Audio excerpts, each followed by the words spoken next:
lo conversamos mañana, ¿le parece? Ok, bienvenido entonces al doctor a partir de mañana en el Ponte Online. Vamos al desarrollo del programa, lo hacemos inmediatamente, vamos a tomar contacto con nuestro primer amigo, ya lo veo ahí en interno.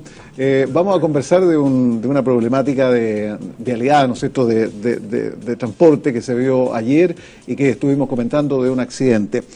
Te saludo, Sebastián Seriani, que es docente de la Escuela de Ingeniería en Construcción y también de Transporte de nuestra PUCB. ¿Cómo estáis? Bienvenido, hola. Hola Jorge, ¿cómo estás? Muy bien, oye, muchas gracias por darte el tiempo. Yo sé que como profesor, como docente, estáis ahí atento a toda la jugada, a toda la movida, pero siempre es importante hablar estas temáticas que se abren a propósito de la contingencia. Ayer lo comentábamos con prensa, ¿no es cierto?, con Gonzalo Gallardo. Mira, esto fue lo que sucedió, ¿no es cierto?, en plena Avenida España, horario punta, con todo lo que conlleva, ¿no es cierto?, la congestión vehicular.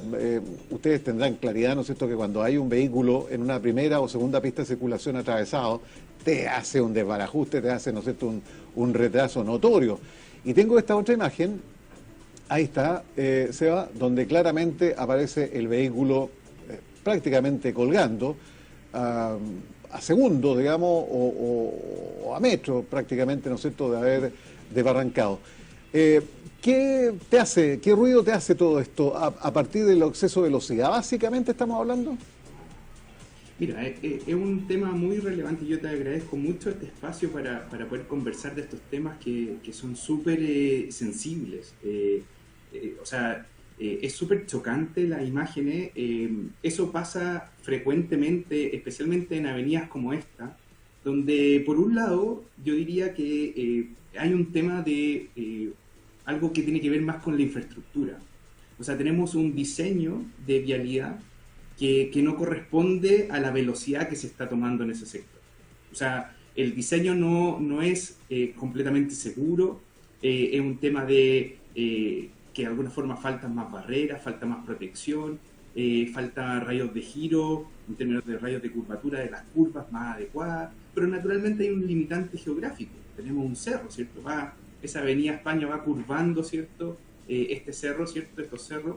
Y por otro lado está estrangulada con la línea del tren, ¿cierto? Y naturalmente en esa condición de infraestructura se da una conducta, y aquí me salto a un segundo punto, que es súper sensible, una conducta que se da en todo ámbito, todo tipo de conductores. En este caso estamos viendo el accidente de un bus, de una micro, pero naturalmente la conducta que está generando los conductores, ¿cierto?, es inapropiada naturalmente. O sea, están tomando velocidades por sobre el límite correspondiente. Y eso ¿Se han hecho mediciones ahí en la Avenida España? Que, oye, esto es fiel reflejo de un montón de otras vías, para qué decir las autopistas concesionadas, ¿no es cierto?, donde los 120 kilómetros hace rato quedaron obsoletos, ¿no? O sea, mira, naturalmente el exceso de velocidad es un problema de seguridad de tránsito, naturalmente. Y eso lo estamos llevando hoy día a que es un problema también incluso de salud pública, porque tiene que ver con personas que se exponen a un riesgo que puede ser incluso fatal, accidentes fatales, y eso implica naturalmente mayor gasto público en hospitales y otras cosas más. Pero a tu pregunta, que es muy buena, de cómo estamos midiendo esto, hay algo súper interesante ahí, que es cómo medimos la velocidad en estos espacios de circulación. Y a mayor velocidad sabemos que mayor es el riesgo de accidente, porque yo estoy de alguna manera más expuesto, tengo menos tiempo de reacción, mi distancia de frenado, ¿cierto? Y también, Seba, es la gravedad de las lesiones, ¿no es cierto? Es que tú llegas, felizmente, ojalá sin fallecer, ¿no es cierto? Pero la gravedad de las lesiones está directamente proporcional a la velocidad. Se han hecho pruebas y test, ¿no es cierto?, donde sale el monito, el muñeco, ¿no es cierto?, donde claramente queda constatado el hecho, ¿no? Exacto. Entonces, a tu pregunta de, claro, ¿cómo medimos esto? Hay varias cosas que están detrás, como tú dices. O sea, una es efectivamente la velocidad, que eso se mide y lo hemos medido con alumnos dentro de la micro.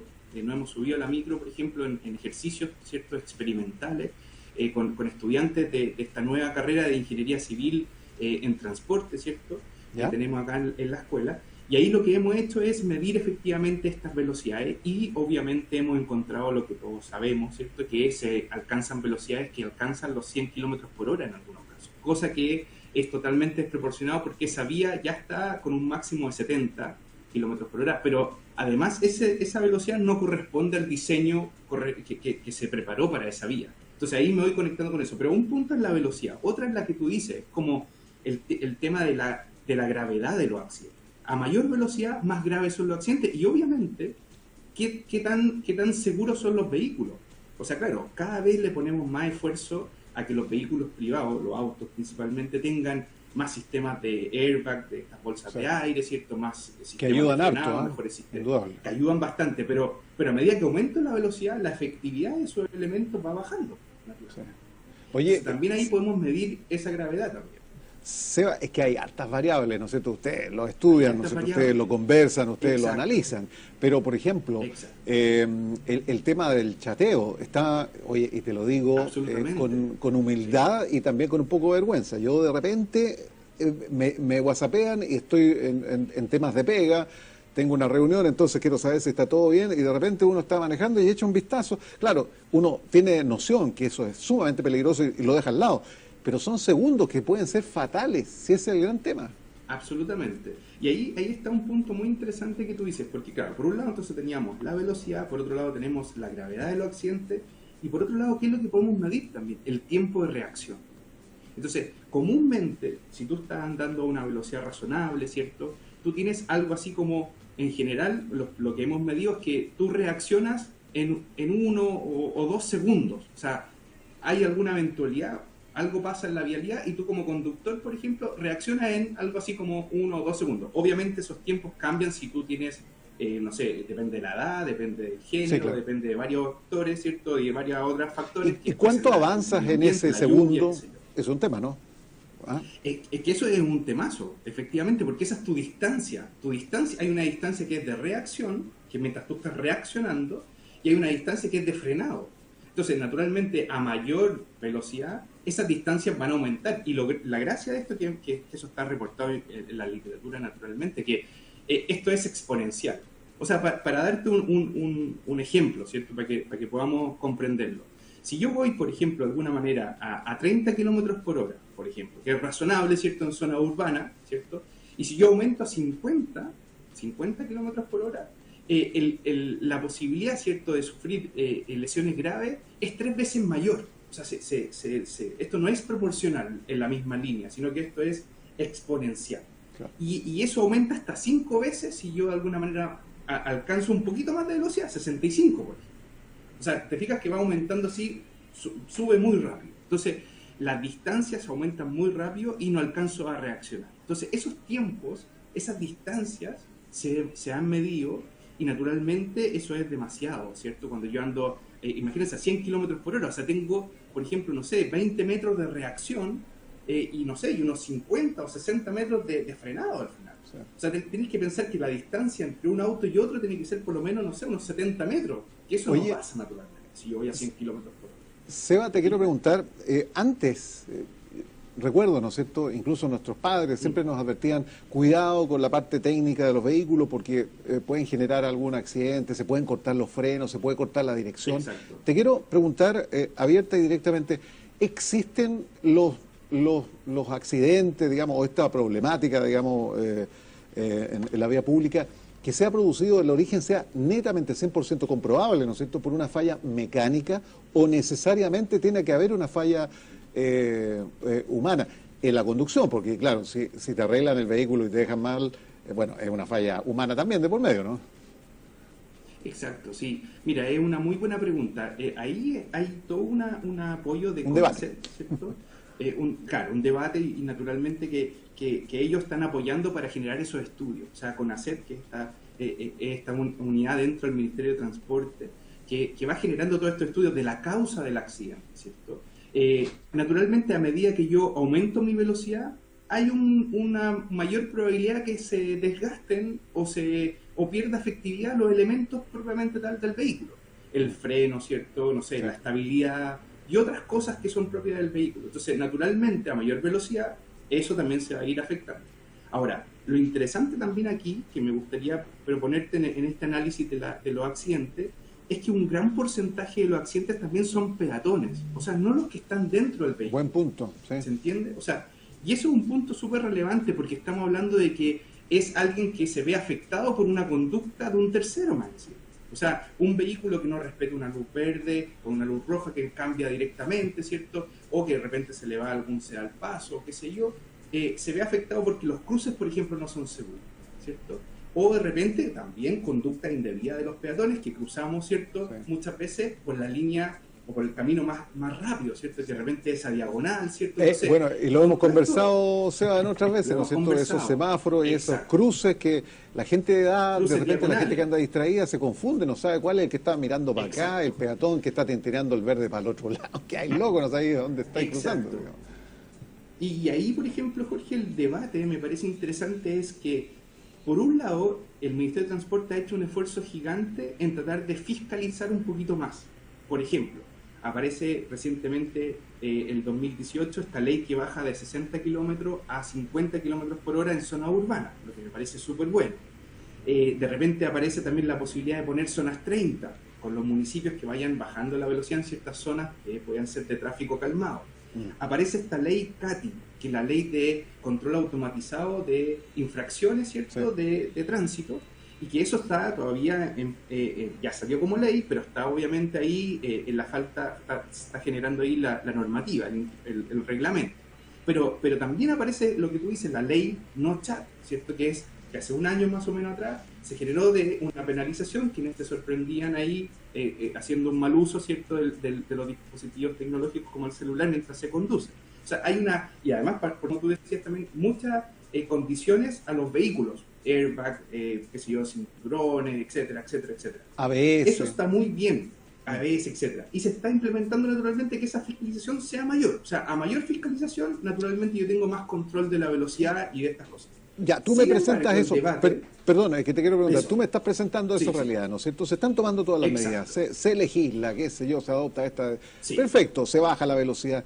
¿Y qué es lo que está sucediendo entonces? Porque algo no, o sea, es necesariamente la estupidez humana, digámoslo en términos categóricos y concretos, porque te digo, las estadísticas son terribles, anualmente se pierde una cantidad... la plata que hace perder, ¿no es cierto?, al gobierno, al Estado, no al gobierno, al Estado chileno, y lo que considera también en pérdida humana y heridos que van a quedar, digamos, con secuelas terribles para toda la vida, son catastróficos.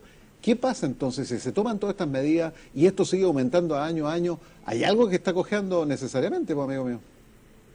Exacto. Y ahí entonces me conecto con un segundo punto, que es, y es una crítica hacia nosotros, ingenieros, ingenieras, que estamos en el área del transporte, cómo estamos diseñando estos espacios de vialidad o espacios de movilidad hoy día, ¿ya? Y ahí me conecto con un punto que necesariamente es bueno trabajarlo. ¿Quiénes son los que están administrando los diseños, ¿no?, de esos espacios? Entonces, si no, al área rural, a estas vías rurales que en verdad básicamente son las carreteras, ¿cierto?, hay que pensar que ahí se concentran un 50% de los accidentes fatales.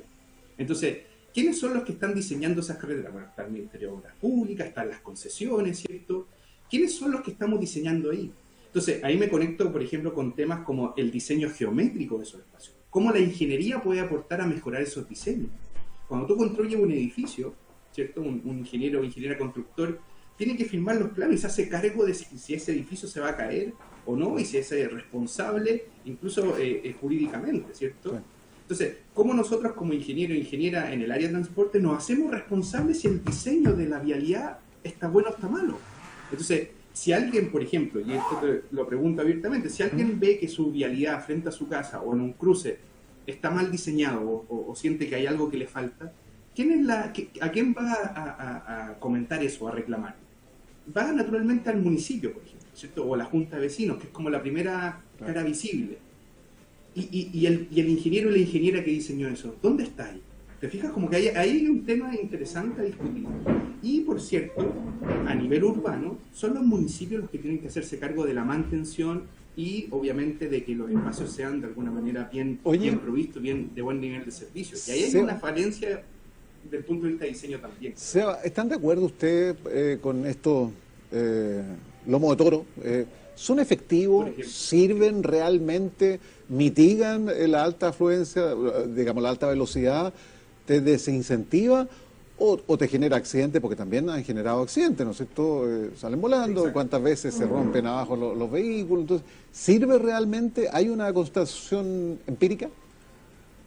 Entendiendo que esto de la velocidad es algo que es intrínseco de nosotros, o sea, si de alguna manera entendemos que nuestra hipótesis es que las personas van a andar a velocidad deseada, o sea, la velocidad que ellos quieran, si es que no tengan ninguna restricción. O sea, si yo pongo una persona andando en una calle sin auto alrededor, se entendería que la persona andaría a la velocidad que esa persona quisiera, que por lo general es bastante alta, ¿ya? Entonces, teniendo en cuenta eso y teniendo en cuenta que la fiscalización es algo que está en proceso y que vamos a tener de a poquito cada vez más fiscalización, me parece que es súper interesante lo que tú dices, que es cómo nosotros, desde la ingeniería, podemos implementar diseños que hagan que sea lo más efectivo posible para acompañar la fiscalización y reducir la velocidad. Claro. Uno de los grandes elementos que los municipios, insisto, la Dirección de Tránsito es quien de alguna manera vela en los municipios por esta preocupación de la seguridad vial en zona urbana.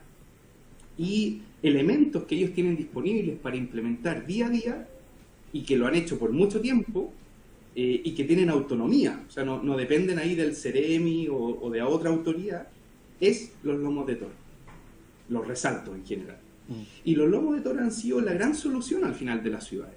Entonces, siendo que no necesariamente son la única solución. O sea, la literatura reporta que efectivamente tú con un lomo de toro puedes bajar la velocidad a 30, 40 kilómetros por hora, porque efectivamente este resalto genera que el vehículo tenga que sí o sí detenerse o bajar su velocidad.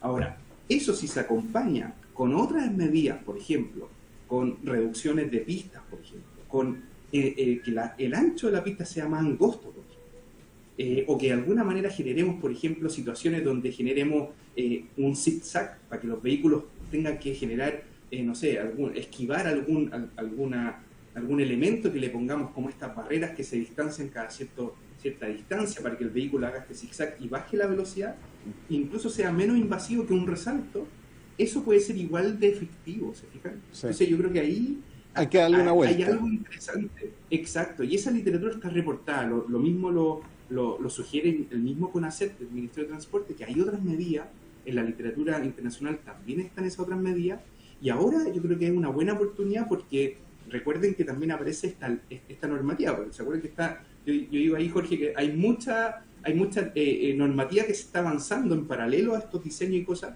Está la normativa que busca esta convivencia vial. Sí. Todo esto que hablábamos de la ley de convivencia vial que reguló un poquito cierta velocidad, incluso habla de las zonas 30. Y esas zonas 30, los municipios hoy día pueden decretar zonas 30 en ciertos barrios y decir que en esas zonas 30 se pueden implementar un conjunto de medidas. Una de esas medidas puede ser los lomos de toro, pero no es efectivamente la única. Oye, efectivamente los lomos de toro tienen que tener un diseño especial, ojo con eso también. Oye, qué entretenida la conversa. Vamos a tener que seguir, ¿eh? Sí. Con cierta periodicidad. Amigo mío, sí. Oye, que nos está pillando la hora, pero creo también pertinente dejar como para la próxima, digamos, patita, la próxima vuelta de la conversa, ¿no es cierto?, del transporte. Contigo, Sebastián Seriani, que es docente de la Escuela de Ingeniería en Construcción y Transporte de nuestra PUC, dejar también establecido que hay mucha responsabilidad. Y lo hemos dicho desde el punto de vista personal, uno de repente se distrae, chateando, que sigue haciendo otras cosas. La locomoción colectiva, lo hemos dicho en reiteradas oportunidades, también los choferes están en otras. Pero hay otro gremio que también tiene que hacerse muy responsables, son los camioneros, los transportistas, ¿no es cierto?, de máquinas pesadas, que de repente no respetan nada, que andan a una cantidad, una velocidad con unas toneladas que andan trayendo de carga, que obviamente el poder de reacción es muy distinto a un vehículo, ¿no es cierto?, un vehículo menor. Entonces, ese también es otro tema. Están las pistas, las autopistas, qué sé yo, las vías en la calle habilitadas para una... Oye, pasan unos camiones con unas bocinas que uno cree que es un barco, una cuestión increíble. Entonces, uno se asusta, queda como absolutamente minimizado. Buen tema para la próxima, amigo mío, ¿eh? ¿Te parece? Ese es un muy buen tema porque está pasando en la práctica. Se fija, todos nos tenemos que mover, entonces... Y se puede tocar de diferentes ángulos, como tú dices. Un tema es la carga de mercancía, y cómo diseñamos la vialidad para ello, las pistas de aceleración, las pistas de alguna forma de desaceleración para poder entrar o salir de las rutas. y también cómo estudiamos esto desde diferentes perspectivas. Claro. Y aquí yo quiero como, solamente para ir cerrando nomás, Jorge, si me permites, como ir ampliando la mirada. Desde la ingeniería de transporte tenemos la mirada de que estamos analizando principalmente, claro, el flujo, ¿cierto? O estas personas que se mueven en espacios, ¿cierto? Más bien de flujo, de movimiento, sin un análisis territorial, sin un análisis de un poco lo que tú me preguntabas, de quiénes son los que están infringiendo, entre comillas, cierta ley de tránsito. Entonces, y ahí, por ejemplo, se dan varios estudios. Se entiende que de alguna manera la gente joven infringe un poquito más los límites de velocidad que estos conductores, entre comillas, maduros, ¿cierto? O, por ejemplo, que las mujeres conducen y participan menos de accidentes fatales que los hombres, por ejemplo. Eso está constatado, digamos, en Carabineros la estadística. Exacto, y hay estadísticas que van mostrando, entonces nos van acompañando esas estadísticas para tomar mejores decisiones desde el punto de vista de políticas públicas. Okay. Pero es súper importante lo que tú dices, o sea, mi reflexión al final es que por un lado existe la fiscalización, y que a mayor fiscalización tenemos mayor control de la velocidad, pero por otro lado tenemos que preocuparnos de los diseños de la vialidad. Y ahí tenemos que aportar mucho desde la ingeniería. Así que muy encantado de poder acompañarte en una otra oportunidad y poder conversar de este tema. Buena semana, amigo mío. Muchas gracias. Abrazo, cuídate. Muchas gracias a ti. Nos vemos. Chao, chao. Gracias. Sebastián Seriani, de la Escuela de Ingeniería en Construcción y también de Transporte de nuestra PUCB, conversando estos temas que son tan candentes, ¿no es cierto?, que son tan de una conversación frecuente, que sean la misma gente que está en la conducción, quienes están sobre, digamos, alguna micro, algún colectivo, ¿no?, y que todos los días tienen que movilizarse con el transporte público, se dan cuenta de estas cosas. Está interesante. Este es el primer programa multimedio, lo hacemos en UCB Televisión, señal digital para gran parte del país y la señal online para todo el mundo, ucbtv.cl, en la UCB Radio 103.5 FM y en las redes sociales. Perfecto.